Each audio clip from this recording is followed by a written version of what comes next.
joining us today. Your curiosity is wonderful. And just like you, it was my own curiosity about nature that led me to working right here at SeaWorld. We get questions about killer whales each and every day from kids and grown-ups of all ages. We've gathered those questions together and put them in our Killer Whales Up Close book to share with you today. And we've connected the book so you'll be able to see everything up on the big screen.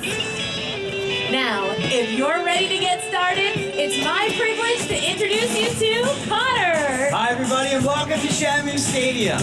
I'm so excited to be able to show off our killer whales for you. First up, we're going to have our largest female killer whale weighing at over 8,000 pounds. Even though she is our largest animal, she has one of the most gentle personalities. On this side of the stadium, Corky.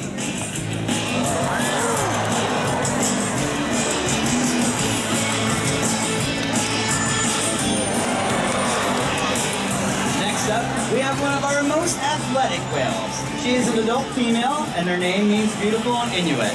In the center of the pool, let me welcome Shuka.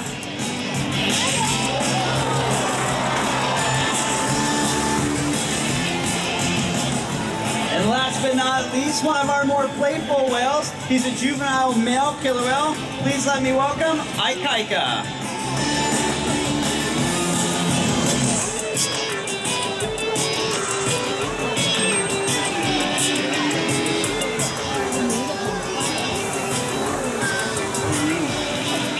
Now, one more time, one by one, our whales are going to show off for you one more time. Everybody give a big round of applause for Corky.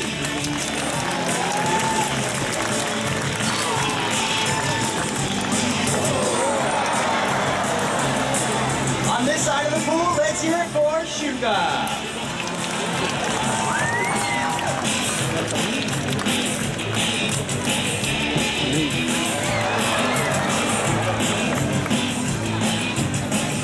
And let's give a big round of applause for Ikaika.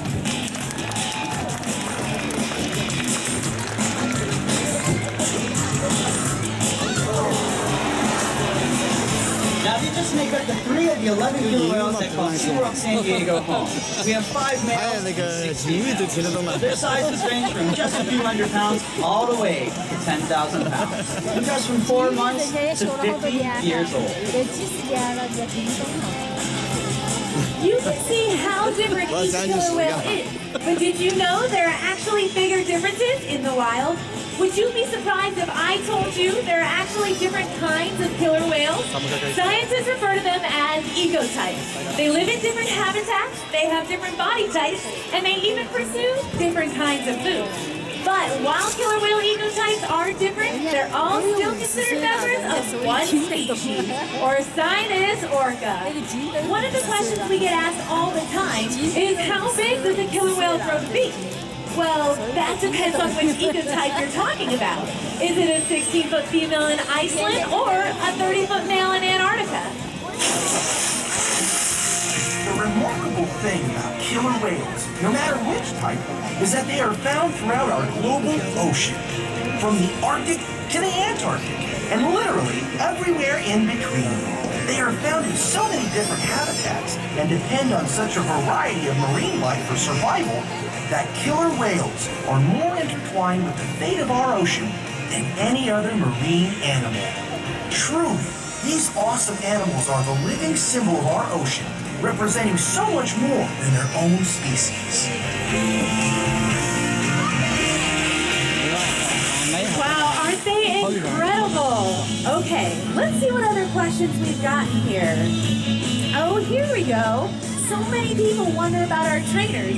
In fact, raise your hand if you've ever wanted to be an animal trainer.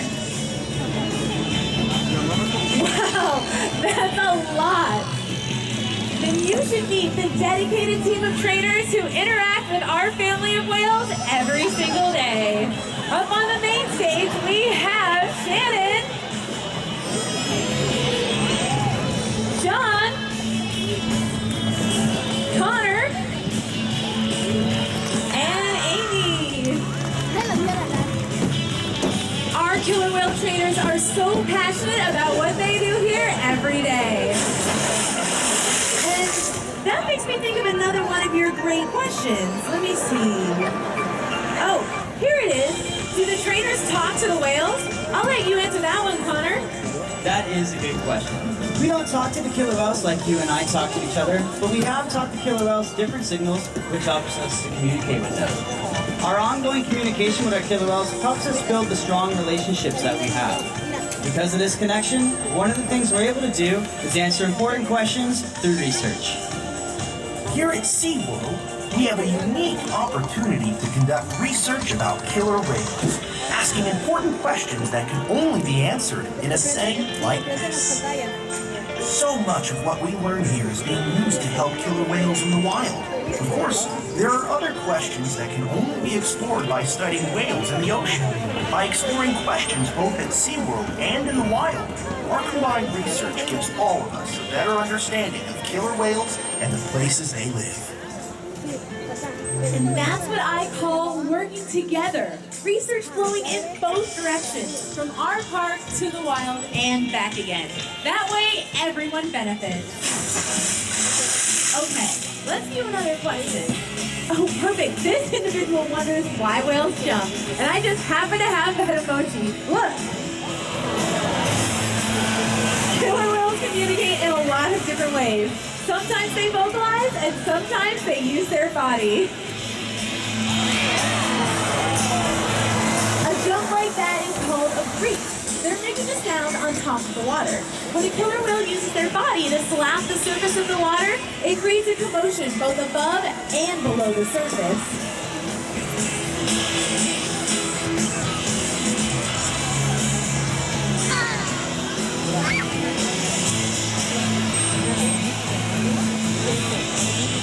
This could be to show their excitement, or maybe display a little power, or even to get the attention of other whales.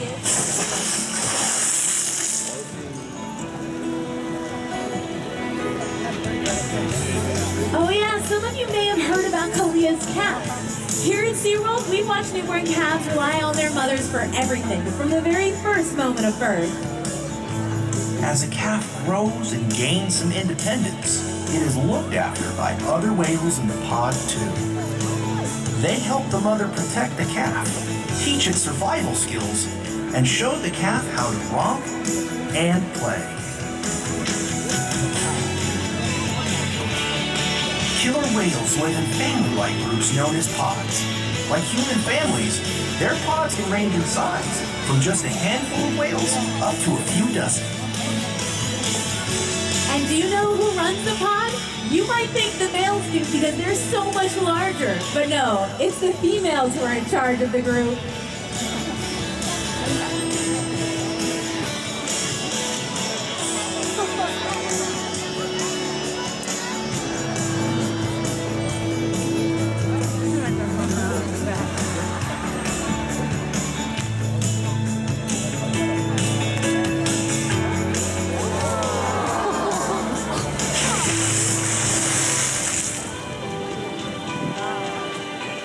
Perfect. Here's another really important question.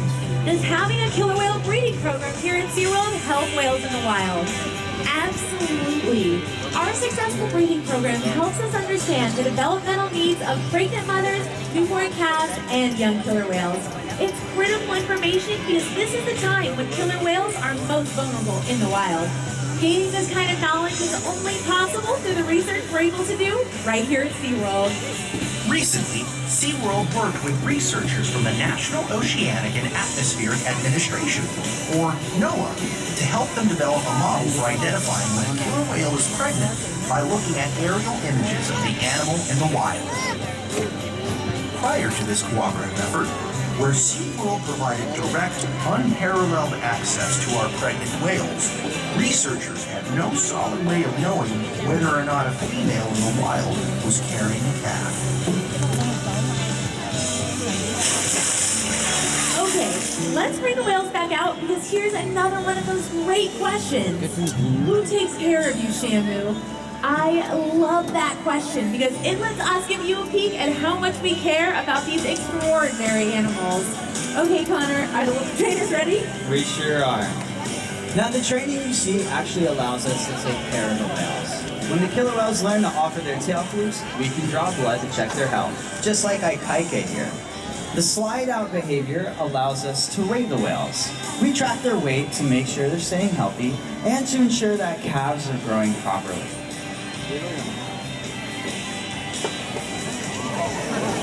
The high energy behaviors, such as fast swims and breaches, are behaviors that killer whales do in the wild and here at SeaWorld. These behaviors make sure that the animals get the exercise they need every day. I know our guests also wonder, how much does a killer whale need to eat every day to stay healthy? Well, just like us, every animal has different dietary needs. For example, Corky is a 50-year-old female and she eats 160 pounds a day. Ikaika, who's 12 years old, eats around 125 pounds of fish every day. It's important to note that the killer whales get all their food, no matter what they do, each day. Because we've been able to determine how much killer whales need to eat at different stages throughout their life, researchers in the field can use that information to determine if ocean habitats are healthy enough for killer whales to thrive. And that type of information is invaluable. You know, food, exercise, and physicals from our veterinarians aren't all our killer whales need. Each animal's well-being is so important to us that we want to make sure they have the mental enrichment and stimulation too. That enrichment comes through learning, interaction, and play. Now, if you look on the screen, we have a video of our whales playing with kelp and jello. We have a variety of different toys that we call environmental enrichment devices. Here we have a disc that's connected with fire hose, and there's some plastic boomer balls that are attached to it. Now, if you guys look over here at Shannon, she's hanging out with Corky. Now, there's lots of different ways we can reinforce the animals. We can rub them down, we can play games, we can give them lots of different things that they enjoy. Now, if you look at Amy, she's over there with some jello, and she's giving to Ikaika. Let's watch.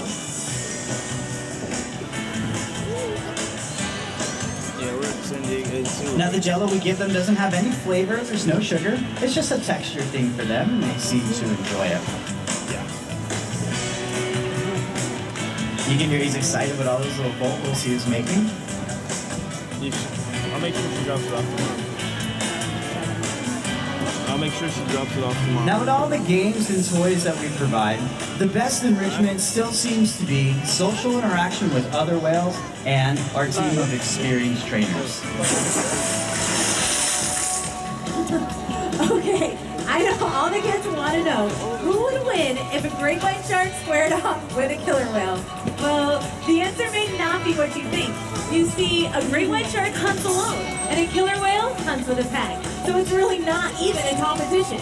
Let's just say I would want to be a great white shark facing a pod of killer whales. They've even been known to hunt a blue whale. Do you know how big a blue whale is? At over 80 feet, it's the biggest animal ever to have existed on the planet. But killer whales can hunt these huge animals because they coordinate, collaborate, and cooperate. They work together to overcome challenges much bigger than themselves.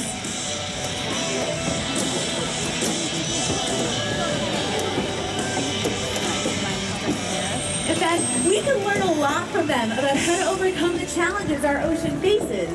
If we collaborate like the killer whales, then maybe we can change the fate of the ocean and our world. Wow, now that is a lot of questions, but believe it or not, we get them every day. We sure do. Now, killer whales communicate using a variety of different sounds. Let's listen.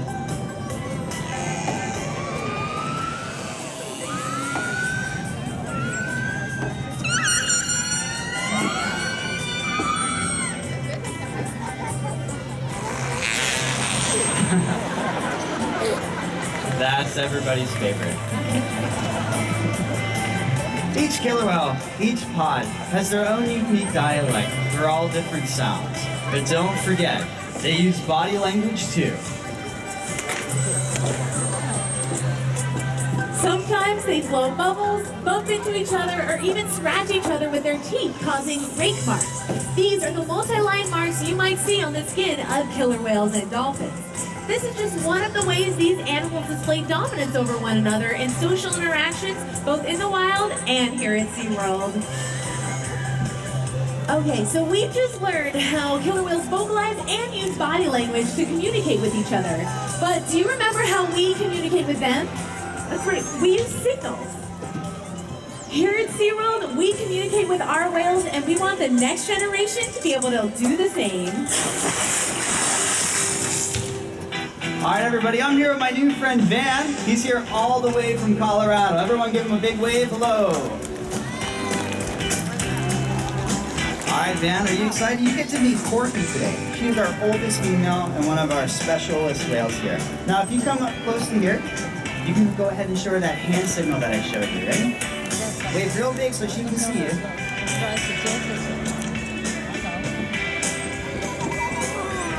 All right. Good job, she's waving at you. All right, bud, we're gonna have you spin around in a circle, okay? Put your hands up like this.